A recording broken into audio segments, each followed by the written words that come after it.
A live look tonight at the state capitol and the nation's capital, both facing a shutdown, but one has a solution. After a late night marathon session, Michigan lawmakers are back to work today, now facing a new deadline to finalize a state budget.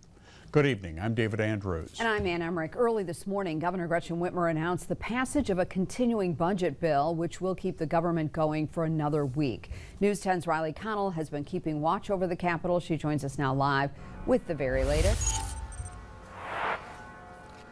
Yeah, Ann and David, the Michigan Legislature technically ran out the clock yesterday when it failed to pass a spending plan before midnight.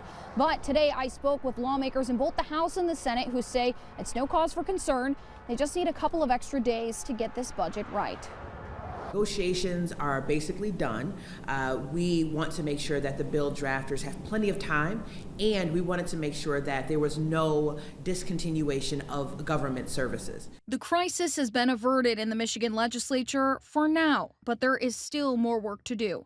After concerns the government would shut down without a spending plan, lawmakers in the House and Senate say they want Michigan taxpayers to know it's not going to come to that. It was important for me to ensure that our citizens had some predictability, that they weren't waking up this morning not knowing if they were laid off, not knowing if they would get a paycheck. Senate Appropriations Chair Sarah Anthony says state workers are guaranteed their paychecks for the next week.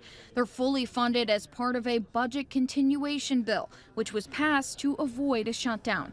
It leaves lawmakers 7 days to finish their spending plan, but House Appropriations Chair Representative Ann Boland says they're close to wrapping things up. You can all be witness to, I really think that when people, have the will, it can be done.